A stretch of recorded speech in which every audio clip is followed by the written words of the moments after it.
Hey there, and welcome to another episode of your favorite libertarian. In today's episode, we're going to show you how to attach a flashlight to your shotgun. This video is part of a home defense shotgun series featuring the 1301 Tactical. If you haven't seen any of the previous videos, be sure to go to the playlist, as there is an awesome playlist with tons of videos before this video and videos after this video. If you'd like to help support my channel and help fund further modifications to the shotgun to make the ultimate home defense weapon, be sure to click the link in the description below. That takes you to all the links where you can save a ton of money with my discount codes and buy some awesome stuff that you probably are going to buy anyway after watching this video. After we've done the unboxing of these two different items, we'll talk about what they are, where I got them from, why I selected these, and also talk about why you might want to have a flashlight on your home defense shotgun.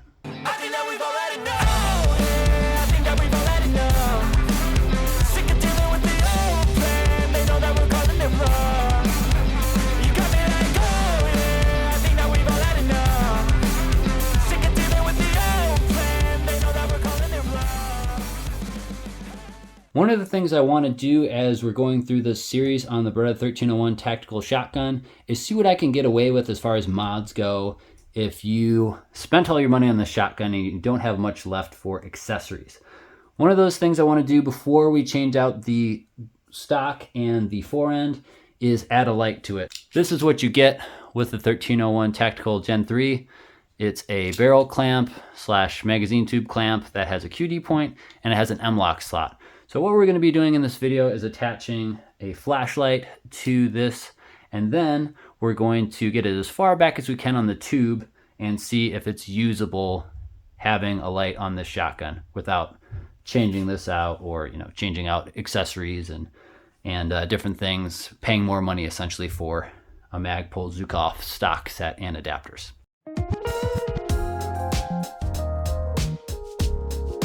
And now it's time for everyone's favorite portion of the video, what's in the box? Bag edition. This is the portion of the video where I show you what's in the bag. We have a little mini Machine Co sticker that came with the packaging, and then we have a much larger one, which is what came in the bag. And then we of course have the mount itself. This is reversible, so you can have this ring right side up or upside down, depending on what side you want it on. And then, because it's M-LOK, you can really just put it wherever you want. I really like this design because it's super minimalistic. Well, the flashlight came in, so we can do an actual unboxing in this video as well. This is the Polytac X. I've got a full review on this and a hilarious comparison between this and the Mod Light OKW on my channel, so check that out up here or up here. We're gonna do a little unboxing though. As far as what comes in the box, you have the flashlight itself, with the clip already installed. We're going to be taking that off. In this case, it came with the two CR123A batteries, but it also takes 18650s, which depending on how you order it, you can either get it with 18650 batteries included or these batteries included. And that's one of the reasons I really like this flashlight. It's dual fuel, so regardless of what you got laying around, you can use it, and that'll just depend on your runtime, but they both have really long runtimes. Again, full review on the channel. Click up there somewhere. Then you also get a little thank you note, get a Streamlight sticker, and instructions. And that's it. All right, so before we put this on the mount, we're gonna take the head off by unscrewing it. So a little warning in here. You don't wanna leave that in. And then we need to take this little rubber O-ring off so that we can get this clip off. So I'm gonna do that off camera so I don't damage the O-ring. All right, so I was actually able to get this clip off just by rolling this ring over the O-ring, and I didn't have to take it off, so that's cool. There's a little picture right here. It tells you which way they go. If they're 18650 or CR123As, they go the same way, which is tip up or plus side up, positive end up. We'll put our batteries in. We'll screw this back together, and now we have our light. And we'll do the 10 tap programmable stuff so that we can get this to high only, which is what I want. I want that 600 lumens when I click it on, and then when I click it off, I want it to be off. All right, so we've got our tool. We have our barrel clamp and we have our mount along with the flashlight itself. Now the mount I want to have in this position so I can have it as far back as I want to have it on the forend. So first thing we're going to do is get this flashlight on here. All right, so now that that's slid on, we're going to line this up here M-lock slot and the nuts. And then we're gonna flip it over to the other side so we can see what we're doing. It's a full 90-degree turn, so we're good there. We won't tighten that too much. We just wanna kind of see where it is first. All right, so that's 90 degrees as well, which is good. Let me see if I can get you to see this. You can kind of see it right there. I'll try to zoom in for you. And now I'll just tighten it a little bit. I don't want to go too crazy. I just want to make sure this is in the right position first, because I'm probably going to be loosening this and moving the flashlight forward and backwards depending on the placement that I want. Back to the barrel and the magazine tube. All right, so after playing with it, I think I like this position the best. This is with the flashlight all the way back and this mount position so that it's as far back as possible. And then this barrel clamp, magazine clamp, is as far back as possible. That makes it so I'm not having to comically have my arm super extended to actuate this, and there's not much barrel shadow. And what I mean by barrel shadow is this. I'll roll in an example, but essentially it's when the barrel or something in front of the flashlight is creating a shadow of the light that you're projecting at something. So in this case, you can see a little bit of shadow on the bottom right hand side. Not that big of a deal to me. It might be to you, and in which case you might want to push your light further forward so you don't have as much of a shadow. That's a personal preference thing. I'll let you decide how much shadow or how little shadow you want. So now that we've determined where we want it, we're gonna go ahead and tighten this the rest of the way. And now we'll tighten these two right here. Now remember, because we already checked to make sure that these are perpendicular to the M-lock slots, we don't have to worry about that. We're just gonna tighten it to the tightness that we want, if that makes sense. Now you don't want to over tighten this, because remember, you are going into a plastic M-lock slot, so you have to deal with the tolerances of plastic and metal going together. So just do it hand tight, don't get too crazy with it. Now we have a light installed on our shotgun. Hooray! Last thing you want to do after installation is to witness mark all of your screws.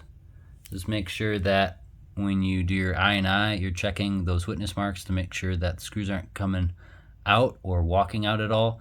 I did not do any Loctite of any kind, so I'm going to see if just by hand tightening these with these tolerances, if they'll stay the same, or if I'm going to need to add some Loctite to some of these screws. Now that we have this flashlight mounted on the shotgun, let's talk about why you might want to use this type of setup for this shotgun. We're going to go over reasons like cost, the position you can put this in, runtime, and then we'll get into why you would want a flashlight on your shotgun for home defense in general.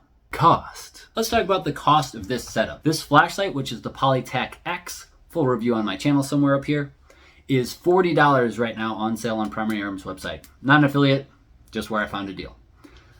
This mount, which is the Arson Machining Co. mount for a 1-inch flashlight, is $48. So that should tell you something about the affordability of this light. It actually costs less than the mount that it's in. Compared to the Modlite OKW, the Modlite OKW is $309 for the configuration it's in this video.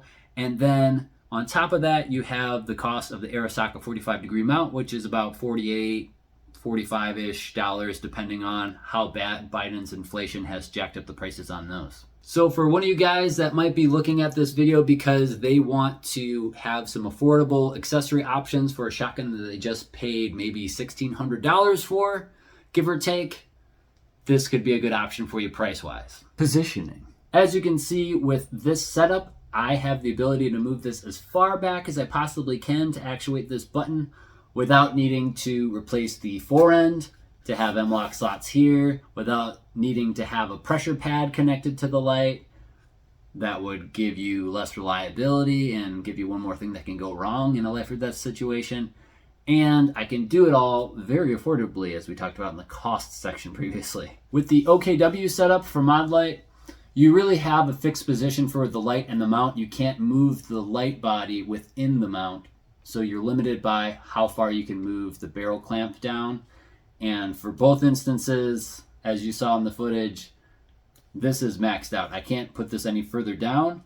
That's as far as it goes. So the only other thing I can do is move the flashlight down. So this mount allows me to have the flashlight as far back as I can, which gives me a much more natural shooting position that I can also turn the light on from, as opposed to with the Mod Light OKW, I had to have my arm all the way out like Chris Costa, and I'm definitely not Chris Costa, to be able to actuate that light. Now I can bring my hand back to a more natural shooting position and actuate the light. Runtime. Let's talk about why runtime is important for a home defense shotgun light. If you are in a home defense situation, chances are you've had to use your light and maybe even your shotgun. Maybe you used it to end the threat in a way that is making it impossible for them to do anything bad to you. Or maybe just the light and the shotgun was enough, maybe, for them to be compliant, lay on the ground, hands behind their back or over their head, spread eagle, whatever. But you need them to remain compliant until police arrive and can put them in cuffs, take them away, you can press charges, etc. Depending on the response time of your local police department and how busy they are with other home invasions, will determine how long you have to hold your gun and your light on that person or those people that broke into your house. Having a runtime that is longer is always better in that situation. The good thing about really high output candela and high lumen output flashlights is that they're super, super bright and have really, really good throw. Both of those things are not necessarily needed in a home defense situation where the max distance you could need your flashlight for is maybe 15 yards. But those flashlights that are high output also don't have really good run times. Sometimes you might get like a half hour, maybe an hour if you're lucky, maybe a little bit more than that if you're spending tons and tons of money on your flashlight. But for the most part, if you're looking at a modern flashlight that has lower candela output and maybe lower lumen output, you're going to get more run time because it's still using an 18650 battery, or maybe it's using two CR123A batteries. And that, because you have a lower draw on the battery, will give you a lot more runtime. This light's a good mixture of those qualities because it's still 600 lumens, so indoors and pitch black, it's going to be pretty bright, it's going to disorient your attacker, and it's not going to necessarily bounce off of him or the wall behind him and blind you, because it's not going to be like insanely bright like some of those high output flashlights. And because it's only 600 lumens in this case, around 1200 candela, it's not going to have as much of a draw on the battery, and it's going to let you hold your gun and your light on the bad guy much longer while you wait for the cavalry to arrive. But why? Why do you want a flashlight on your shotgun for home defense? I think this is a pretty obvious answer, but maybe some people haven't thought about this that much. I've probably thought about this a lot more than most people, but if you're just getting into shotguns, or maybe you're just getting into home defense and this is the first gun you've ever bought in your entire life, you realize that things are getting really bad and you might want something to protect yourself. And the guy at the gun shop said, and our fake president also said, get a shotgun. So you bought a shotgun, and now you have a shotgun and you're trying to set it up for home defense because you want the best chance of surviving some type of encounter like that. These answers are for you. The most obvious reason you would want a light on a shotgun is so that you can see things in the dark while you're using your shotgun. Positively identifying your target is the morally responsible thing to do. It's the legally responsible thing to do. And tactically, it also makes the most sense because you don't want to accidentally shoot someone or something that you didn't mean to because you couldn't see them well enough. Statistically, the majority of home break-ins and home invasions are happening at night in no light or low light environments. Let's talk about your home defense plan. If you don't have one, you should. I know I referenced home defense plans in this video and probably in the series because the topic that we're discussing in terms of shotguns and how we're going to be using a shotgun is in a home defense scenario. You don't want to be in a home defense scenario and then try to figure out what your plan is going to be. You should have the plan ahead of time. On a lighter note, I hope you found this video educational and entertaining. If you'd like to follow us through this continuation of the series on this Beretta 1301 tactical shotgun for home defense, be sure to subscribe, hit that like button, and click that notification bell so you can be notified every time I come out with a new video. If you'd like to help fund the optimization of this platform, you can do so just by buying the cool things you're already going to buy with my links below. And you can even save some money using my exclusive discounts. Thanks in advance if you do that. You're awesome. And as always, thanks for watching. Stay free. God bless. What keeps you up at night, yeah? Make all the demons quiet, yeah. We were built to thrive, yeah. I think that we've all had enough. What keeps you up at night, yeah? Make all the demons quiet, yeah. We were built to thrive, yeah.